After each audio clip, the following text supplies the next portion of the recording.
Welcome to Face to Face, and today we're going to talk about Venezuela. We're going to talk about the past election on December 6th.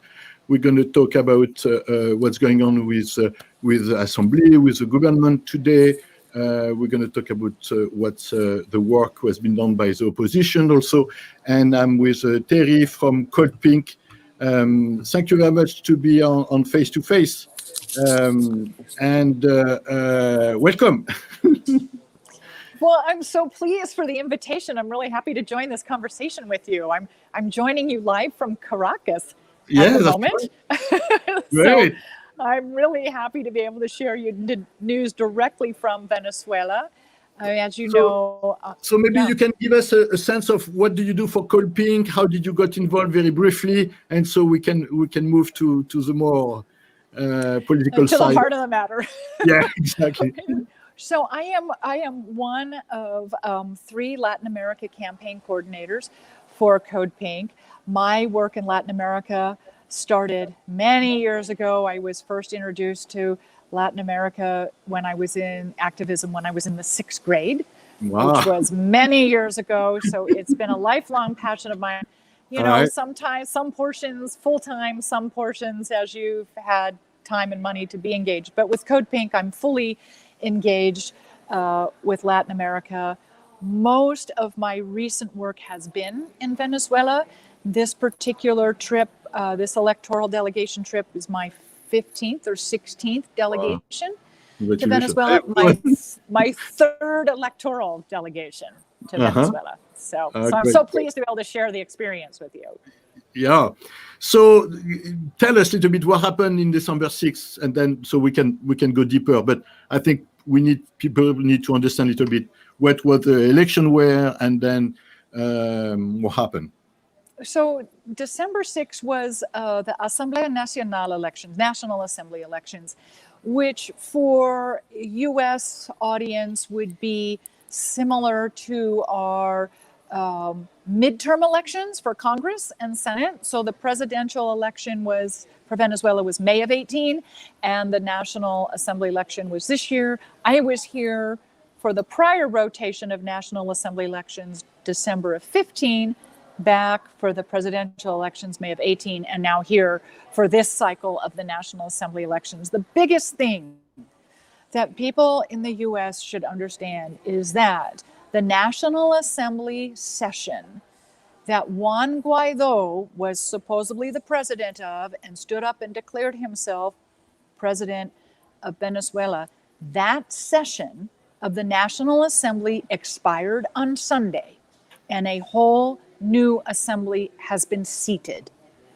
So that issue with him is over and done with as far as the constitutional and electoral process is concerned here in Venezuela. So it's a new set of people, of legislators. Yeah, a new set of assembly members. Yeah, okay, and they come from that election of December 6th. Exactly. It's 277 seats, and 177 of those seats was won by the PSUV, and the remaining seats were opposition or compilation of that and dissident leftist parties. What is interesting in what I heard in the news was then the US and Europe didn't recognize the elections, and but the opposition did in Venezuela. This is the story. This is the story I so want us to speak to in the United States, in North America as a whole, the United States specifically. Yes. So the European Union was invited to send a state delegation. They did not. The reason was they believed they didn't have. The official reason was they didn't have enough time to compile, to build a delegation to come.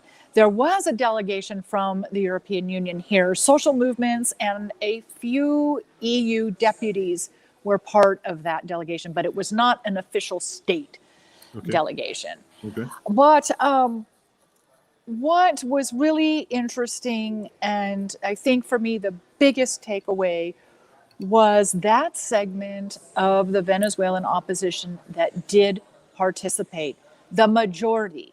What the United States narrative is, it focuses on this 1% ultra right, hard right, violent right, financed by the United States right, that is represented in the past by Leopoldo Lopez and currently by Juan Guaido. It is a very small, wealthy business class percentage, 1%, maybe 2% of the opposition. The remainder of people who are anti-Chavismo for varying reasons, some on political principles, some for economic reasons, and they participated in the elections. And I would like to share with you a meeting that our Code Pink delegation had on Saturday the 5th. We met with 7 members of the opposition that participated in the elections. They're organized by a group called the Boston Group, which are I don't want to say non-Chavista Venezuelans. And I'll tell you, we sat down and we met with these people. The first thing they said was, we believe the electoral process in Venezuela is free and fair and absent of fraud. That is how they started the meeting. Yeah. That is not the narrative you hear in the United States, correct? It's just not. Yeah. So they do believe in changing the government here in Venezuela. Of they course. want something more neoliberal, and that's their political and economic philosophy, but they believe in change through the constitutional means and the electoral process. They believe in national sovereignty, and they believe in Venezuela first. They are not looking for foreign intervention. They want to make changes in a sovereign manner and in a constitutional manner, and specifically in a nonviolent manner. They're participating in the process here. We do not hear about that in the States. No, I know. And then we don't hear anything about Venezuela. No, they're dialoguing with the president. We had a follow-up meeting with the same group yesterday, a post-delegation follow-up meeting. And I think one of the principal comments that came out of yesterday's meeting was that they believe the democratically elected president here in Venezuela, Maduro, is making best efforts to reincorporate opposition opinion and politics into the political process here in Venezuela. That from an opposition party member. Believes the president is making very strong effort to pull these people back into the political process. We don't hear that back home. No, we don't hear. No. We don't. Yeah. But the participation in general was a little bit lower than usual, because Venezuela it's famous for having very high level of participation. It depends. I think that depends. It's like the presidential elections. Yes, historically they have far more 70-80% participation of registered voters. I mean, the U.S. doesn't even come close to that. Half that maybe in the States. But here, just as in the U.S., the midterm elections don't attract participation, not on the level as a presidential general election. And also you had, a percentage of the opposition calling for abstention. Mm-hmm. So you had that. You do have, a population of people who have migrated from the country. And one of the things that also affected turnout is perhaps people waiting in line to buy gasoline. And of course, that's a direct reflection of the economic sanctions on the country. But still, despite the odds, all the external pressure on this country and the controversy, the negative publicity of their elections in the foreign press, it's amazing what they were able to do on the 6th. It's a real compliment to them as a nation, a government, and a people that they were able to pull everything off on the 6th the way they did. Absolutely. And it was peaceful. It was peaceful. No, I saw lines. I mean, when I was there, I was so lined, and I never saw in my whole life. I mean, in Europe or in the US, you cannot match a mobilization in the election over there. They are very proud of their political process, their electoral process. The physical system, the physical voting system is so modern and so fraud and tamper-proof. It's amazing. It takes about 2 minutes. Once somebody gets into the salon, it takes about 2 minutes to vote. In the United States, you stand in line all day because it's so cumbersome to vote, right? No, but it took them 20 years to build this system. I mean, it didn't happen overnight. It was a long process. No, but it's a system enviable. Yeah, it's a very, in the US, it's you cannot change. I mean, it's the board of election. It's like, no, we cannot change anything. I mean, it's like we have the same story for the last 20 years. Yeah. Anyway, the sanction.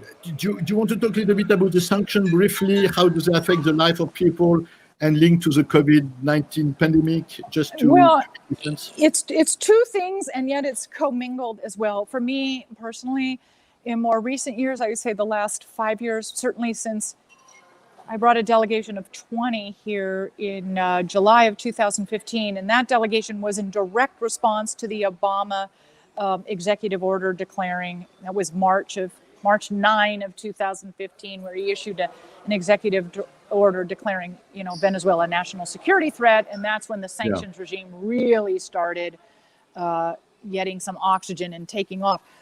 So since that trip in 2015, a good part of my work related to Latin America as a whole, but specific to Venezuela, has been this hybrid warfare orchestrated by the United States, economic warfare.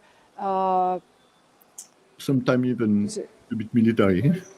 Yeah. So it's very, very important for people in the U.S. to understand, and we all, I think, are guilty of this to a certain degree. It's very easy to say, how bad can it be in Venezuela? The U.S. has no boots on the ground. We're not dropping bombs on the people. How bad can it be? This sanctions regime that prevents the country from refinancing foreign debt, from selling their oil, it is a slow death. It's even worse than military occupation. It is even worse. It's a slow death. It's a slow strangulation, and it remains out of sight from the international community on a whole. And particularly for those of us in the States, many people just simply don't understand it as, a slow form of genocide. Well, I mean, with the COVID in the US, people are starting to understand what a blockage of economical distribution look like. I mean, look how the people in the U.S. freaked out when they didn't know if they were going to have toilet paper or not. Right.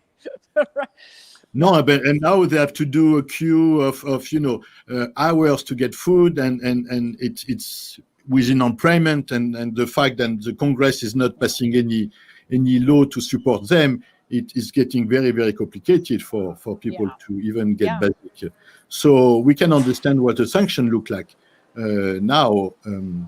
With the COVID, what was your experience? Because you flew, and then what was it? Well, okay, so I have been living in Mexico City since September, and then I came to Venezuela.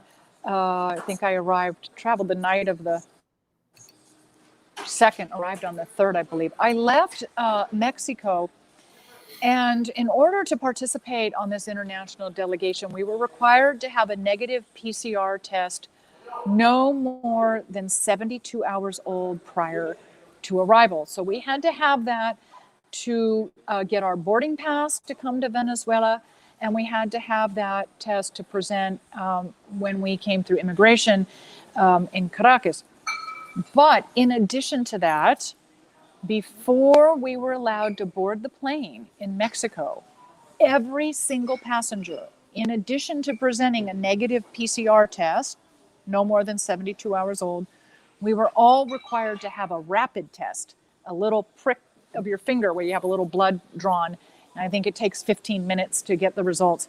In order to get on that plane coming to Venezuela, you had to have a rapid test with a negative result, or you could not board. To me, that is true biosecurity. That's not like me going home to visit my family in June of 2019.